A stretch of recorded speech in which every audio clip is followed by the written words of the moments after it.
What's up, everyone? Art Morrison III here with a bonus lesson, okay, in your small business startup kit. I appreciate you tuning back in for this last lesson. This is lesson 20, okay, the final lesson, lesson 20. And actually, video editor, if you're listening to this, throw some celebration, some confetti on the screen. Lesson 20, you are at your final lesson, okay, before your final exam. Lesson 20 bonus, all right, because I just made this lesson up a couple minutes ago. And the title of this lesson is gonna be B2B practices, okay? Now, who here knows what B2B stands for? B2B stands for business to business, and not the number two, but just business to business, like TO, right? And the reason why B2B practices are important for every entrepreneur is because whether you like it or not, or whether you know it or not, you're gonna have to do business with other businesses. I learned over my last 5 years of entrepreneurship that if you try to do this alone, and you don't collaborate with people or play nice in the sand or have strategic partnerships, your business will not be successful or will not reach its full potential. All right, and there's a lot of reasons why. But reason number one is simply because businesses in your area or in your space love to compete. This is very competitive, okay? We're literally competing for dollars. We're competing over how we feed our family. Okay, so there is gonna be a little animosity is not the word, but you know, it's gonna be a little heated between you and your competition. But with all that being said, I played a sport, I played basketball my whole life up until this day. When you're playing basketball, you don't like your competition on the court, okay? But off the court, right, or as a person in humanity, you might actually have a great relationship with that person or respect that person. And what better way of having respect for that person than maybe training with them, sharing ideas, all right?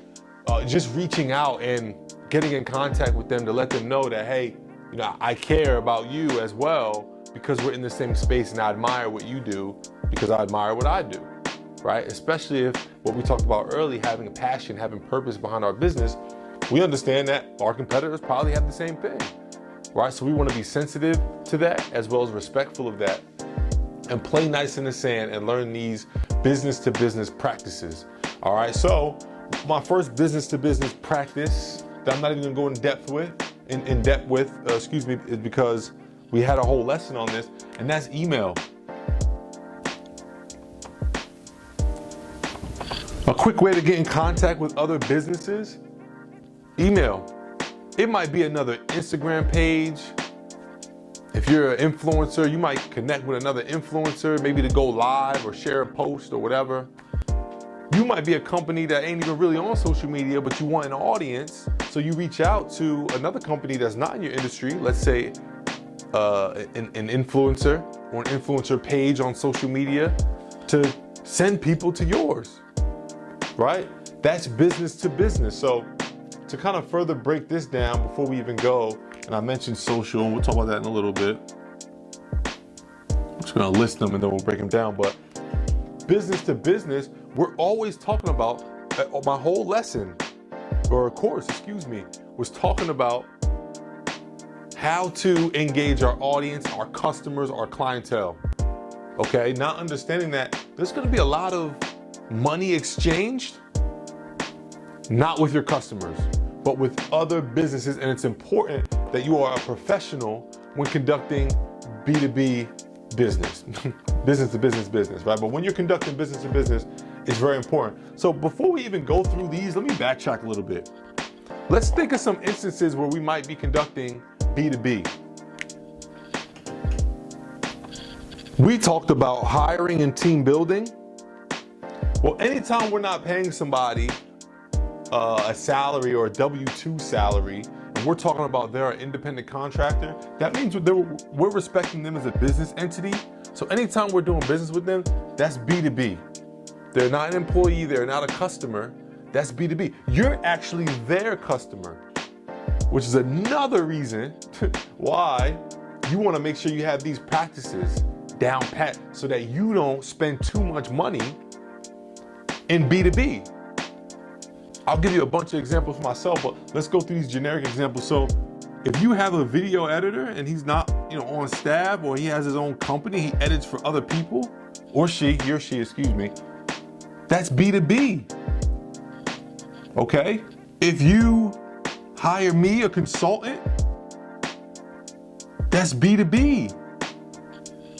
If you're in real estate and you hire an agent, if you're an investor and you hire an agent and they get a commission when you sell your house, that's B2B. I'm gonna just put agent because that could be any industry, right? So, and what, graphic designer we just talked about. This is gonna be a big one here. Web designer or developer. If you're not doing it and these person aren't on your payroll, or they have their own business and they conduct business with other businesses, that's B2B. Web design, / developer, that's what I said. So we want to make sure that we're not treating these people like employees, because they're not employees. So yeah, we're negotiating a price with them, but they're gonna play hardball more if we're treating, they got their own business, they're doing everything that I just taught in this course, just like you doing everything I just taught in this course. But you wanna treat them like an employee. That's a big no-no in B2B. And we definitely don't wanna treat them like customers.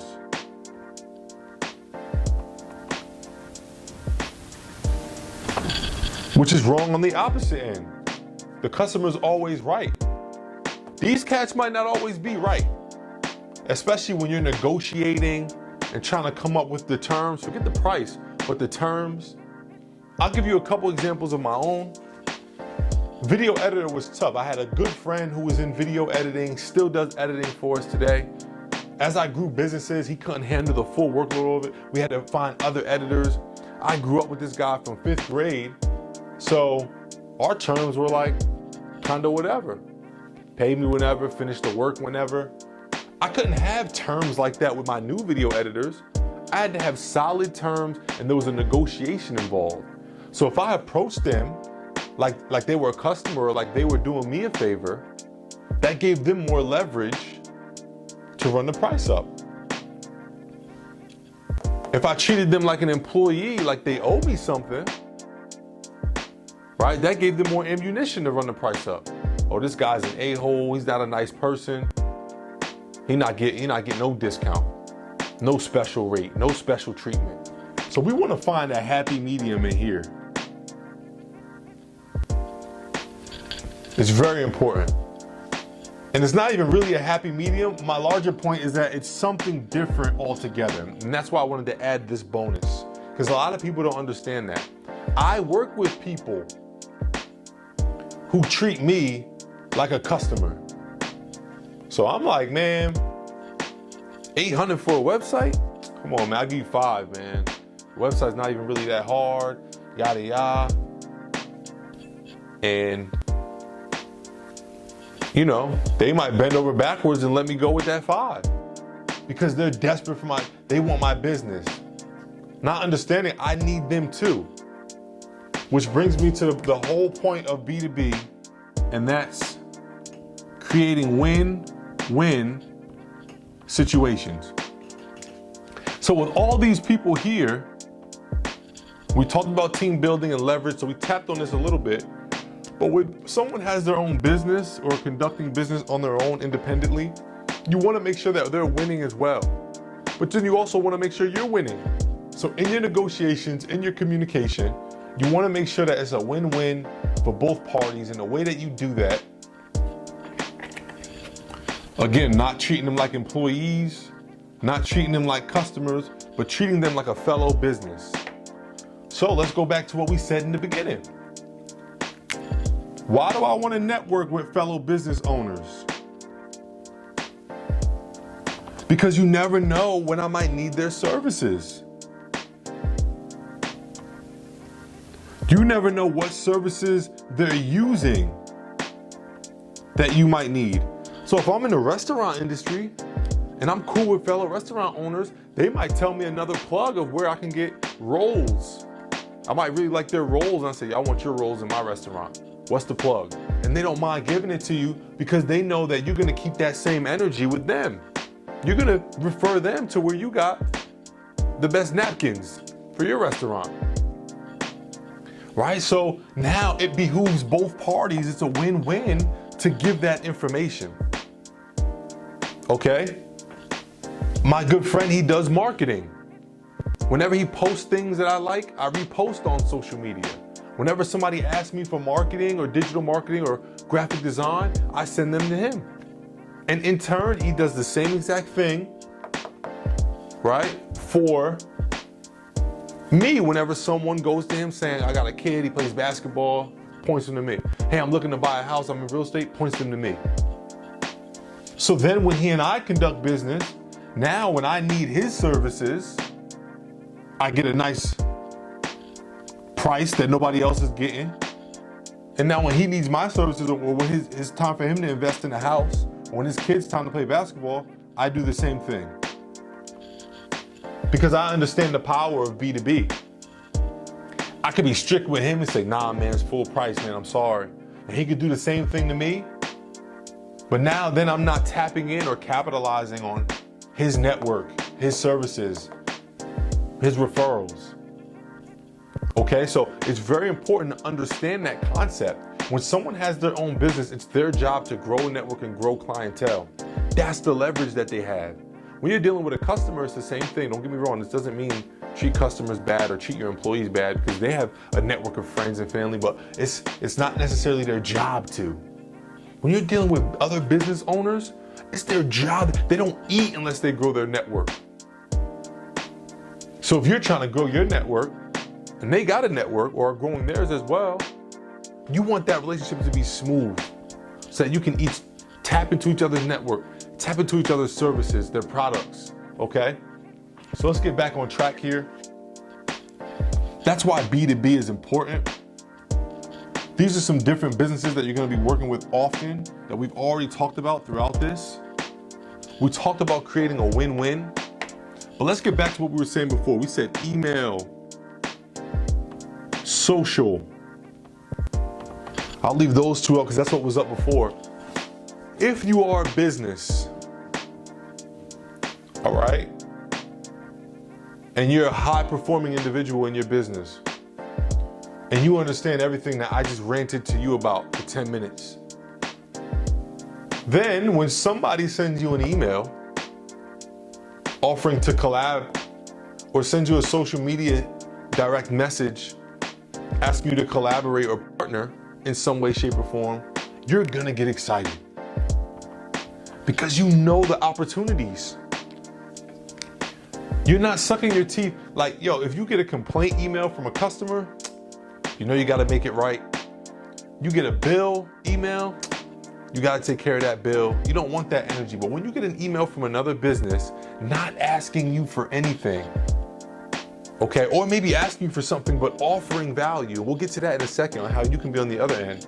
But when they get that kind of email, they get excited. So now that we put ourselves in their shoes, we understand that it's exciting to get an email from another business. What do we want that email or social media message to entail? We want it to have, just like everything else we do, value.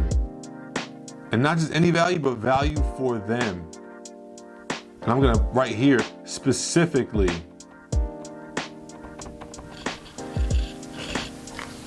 So show that you've done research on their business and you recognize where they can benefit from what it is that you do or what it is that you're offering.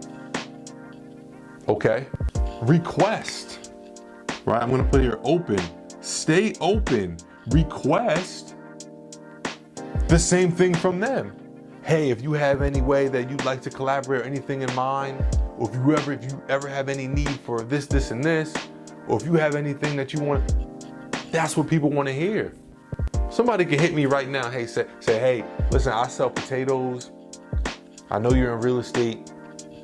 Potatoes don't really have anything to do with real estate, but you know, I just love what you do. I love your social media page. I love your marketing. If there's any way you ever want to collab, hit me up and stop by. I got a bag of potatoes for you anytime. I'm like, all right, I didn't need potatoes, but shoot, now I might take them up on that offer and go get that bag of potatoes and see if there's any way we can connect. Maybe now they might become an investor in real estate, and it has nothing to do with potatoes, but that connection was just made, and now they're a customer of my real estate firm, right? But now I don't know, referring all my restaurant friends to their potato wholesaling company. I don't know. Literally making this up off the top of my head, but these situations happen every single day. So we want to keep a open-minded, open flow of communication with other businesses. Another reason why we want to do that is support. And under support, I also put, what's the word? Validity. So, I'll use, again, social media as an example. It's the only thing I could think of. Don't be afraid to comment on your fellow business owners or your contractors or your competitors' post, right? Comment. I'll get all social media. We'll talk about website. Leave reviews. Sorry if you guys can't leave that. Comment, leave reviews. This is important to show support because then you get support back. Comment, reviews. And now that increases your validity. All right, so I'll give you again a social media example and I'll give you a real life example. Yo, if I say, let's say I got 18,500 followers. And you look at my comments on social media and you see another page that has 15,500 followers or 50,000 followers is commenting on my page. Not only does this validate me, but then so does this. An in-person example. I had my book signing. And if at my book signing, this is me, signing books. This is a book, y'all. Okay? And out front, I have a table for, a mortgage company. I have a table that has cupcakes. Right? And I have a table that has, mind you, these have nothing to do with me or my book signing. Right? I might have McDonald's here, and I might be giving away a free pair of Nikes, courtesy of Foot Locker, at my book signing for whatever reason. But if these are valid companies, as people come through the door, they're like, yo, this is official. Before they even see me or my book. It's already official because of who I'm associated with, who I'm affiliated with is the word. So when it comes to B2B, we want to create, I'm gonna write a couple words. You can call it whatever you want. Alliances. Right? Affiliations, collaborations. Hey, you make hats, I make t-shirts. Let's collaborate and do a dope campaign together where we match your hat with my t-shirts and we sell it as a bundle. Now you just turn that competitor into a partner. Collaborative effort, right? We might say, yo, me and you are tight. We got the restaurant industry on lock.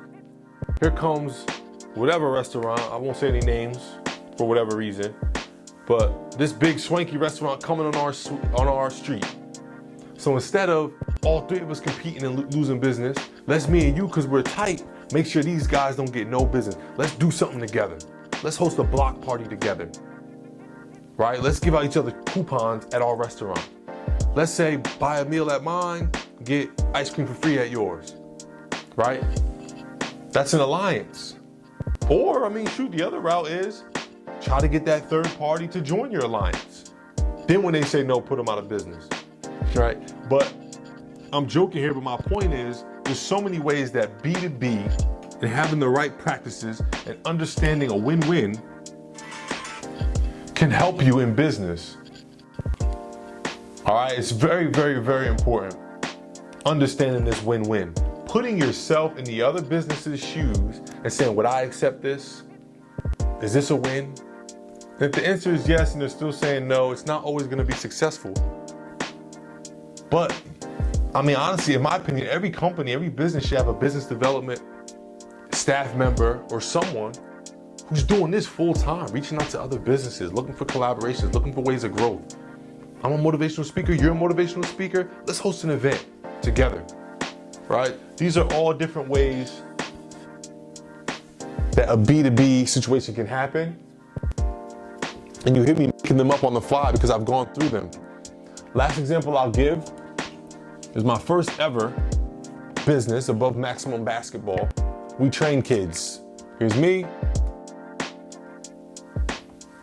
here's kids. We're reaching out to parents. These are parents, I don't know why they're bigger than me, but we're trying to get parents to sign their kid up. I don't know why you got 4 arms too. Goodness gracious. All right, but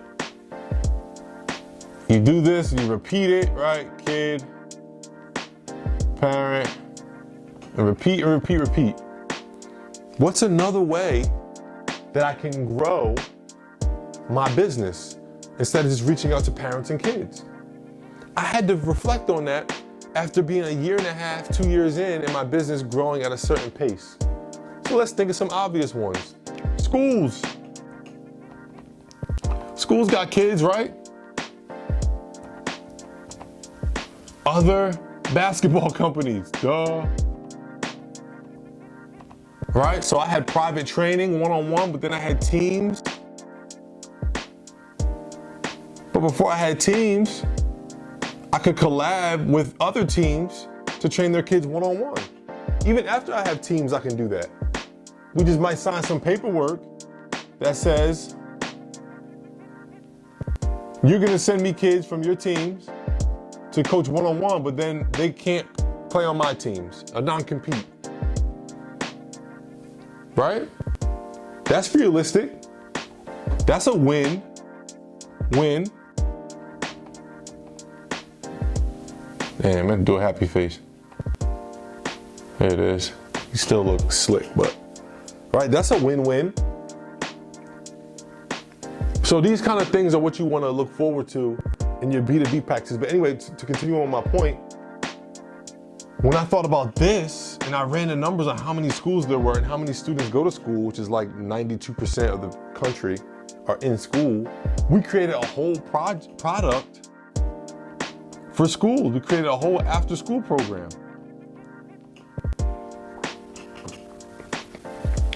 So now, I had a whole B2B model that I didn't before. So now it was required. It was no longer a luxury, it was required. So now I had to get nice at my emails, social, PTO, I'm using school examples. These are things that I had to do to grow that wing of my business. But when I started my business, I didn't even have this in mind, right? And now my business is bigger than ever because we have strategic partnerships. People we partner with in the internet world, in the in-person world, preschools, daycares, YMCAs, any organization that deals with kids, now I'm collaborating with them. Instead of just being a competitor, running ads to their audience and all that nonsense. Just reach out, have proper B2B practices and watch your business grow. Every business needs other businesses, okay? Every business, I don't care who you are. I have a youth basketball organization, a real estate company, a rental car business, a personal brand, right? You're watching this. I don't make laptops. So I had to do business with Apple. I had to if I wanted laptops for me and my staff. I could have walked in the Apple store and got a laptop like a customer. But instead I approach them like a business. We got some discounts, moving along. So as a business owner, you gotta start thinking about the B2B, right? Even, when I eat at restaurants now, I'm like, yo, I got 4 businesses. Let me go, where's the owner? Where's the manager? Let me talk to them, let me build rapport and explain to them where I might be able to provide them value. Hey, maybe you could sponsor one of my basketball teams and I'll have my kids, all 70 of them, eat here once a week for the whole year, 52 weeks. How does that sound? You make your money back probably and then some, right? And I'm just, making up examples again. But my point is, that's business to business. So when you start a business, once you become an entrepreneur, you need to be thinking that way constantly. How can I collaborate and partner with other businesses for the benefit of my business and theirs? All right? With this mindset, you're gonna grow your business much faster. You're gonna have a much less stressful organization. You're not gonna be so stressed about your competition because you know all of you have each other's best interests in mind. Even if your industry isn't a friendly industry, if you come with this collaborative energy, you might be able to change the game. All right, all it takes is one good seed. Be that business, be that entrepreneur. Don't be the one that everybody hates, everybody wants to take down, everybody wants to see fail. And by everybody, I'm talking business owners, I'm talking about other businesses, other organizations. All right, be the glue. That's a bonus lesson. B2B practices, even though I erased it. All right, and congrats. You have now complete the small business startup kit. I'm very excited for you. Make sure you brush up on all the screen shares, go back, take notes, save all your videos, go rewatch them, and take action after every lesson. All right, I'll catch you guys later. Peace.